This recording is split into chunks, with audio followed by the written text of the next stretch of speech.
After The Punisher Season 2, I thought I would now go back and rank the heroes of the Netflix Marvel shows worst to best. How would you go through these heroes and rank them? Let's talk about that in the comments.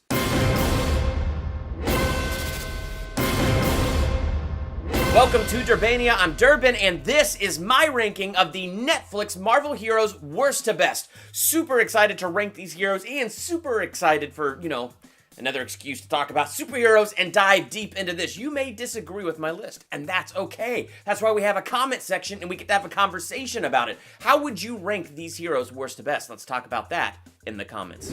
Number 5, Jessica Jones. She is my least favorite superhero in here. She's just so rude. No. Are you always this rude to people trying to help you?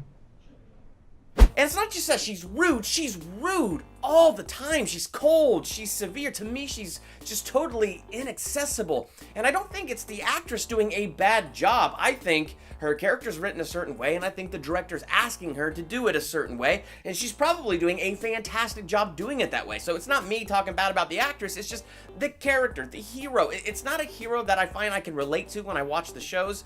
And I mean, it's just because she's so mean. I don't know what it is that makes you care so much about other people, but that's not me. At the end of season 2 of Jessica Jones, when Malcolm leaves her and he goes to work for her like competitor, I was like, good for you, man. Good for you. I mean, you got, for instance, Hugh Jackman as Wolverine. And Wolverine is a jerk, he's rude, he's severe. But my gosh, you watch it and you just love that character. There's something about it that's endearing. There's something about him that's accessible and it pulls you in. He's still a character that you sympathize with and you understand why he is the way he is. Yeah, I understand why Jessica is the way she is, but I just feel like nothing has made her accessible or likable to me and helped me relate to her in any way during the run of the show. So I don't want to talk too bad about the character. It's just, she just is not my favorite. Her powers are cool and the stuff that she can do is cool, like jumping super high and all of that. I'd love to see her fly, but honestly, just not my favorite. Number 4, Iron Fist. He's such a child. And it's one of those things, I get why he's such a child. He was in a plane crash when he was a child. He was taken in by Kung Lung when he was a child. He was raised there, so he's got these very childlike qualities. He comes back into our world and, has been gone for a long, long time. Didn't grow up now in our world, but grew up in a fantasy world, so to speak. Now, he has a rich history. I want to know more about Kung Lung. I want to know more about the Iron Fist, so there's a cool history behind that. I want to see his fight with that dragon. I mean, I want to freaking see it. We talk about it. It happened. Show me that fight. But season 1, he was such a whiner and a crier, it kind of ruined it. I love the kung fu, I love the fighting, the choreography. My favorite portrayal of him thus far was in Luke Cage season 2, where he showed up to try to help Luke get recentered and get positivity back going in that guy's life, and the way he would mentor Luke and try to help Luke out. It just showed a lot of maturity in his character, and that was my favorite way that character has been depicted thus far in the show. So he's definitely got some more positives for me, and there's parts of this character that I like, but nothing to make him up there as one of my favorites in this Marvel Netflix show stuff. Number 3, Luke Cage. I would love to put this guy higher, so I'll tell you why he fell just a little bit short.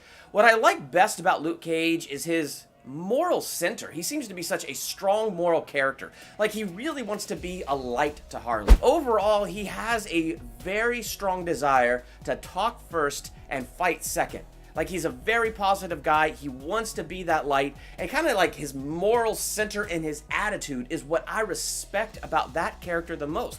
In season 2, when he was talking back and forth with his dad, there was a lot of interesting stuff in there that just endeared me more and more to his character. Even if he was mad at his dad and overcoming that, there was just something about him that I really liked. I love watching him in The Defenders. To me, that's where his character shined the most, was when he's playing off all of those other heroes. Like, when you have Iron Fist tied up in that chair, Danny Rand and Luke Cage just kind of talking. Moments like that just endear me to his character. Like, his show definitely may not be my favorite show, but my gosh, he's super strong. He's completely unbreakable. He's a really cool character, and I really like his moral center.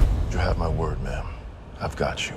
Now, I bet you if the show wasn't canceled and we were going to get a season 3, we would watch the continuation of his character arc, because the way it ended with him kind of falling to the dark side and taking the club, which was like the beginning of this great fall for him, I bet you season 3 would be the continued descent into darkness and then rising back up into the light and reclaiming that light that he had before. So it kind of sucks that we're ending it kind of on this down note, that it got canceled kind of on this down note. So that's kind of why he's here at number 3, because we're not actually seeing him rise back up. And I would like to see that, you know, rise back up.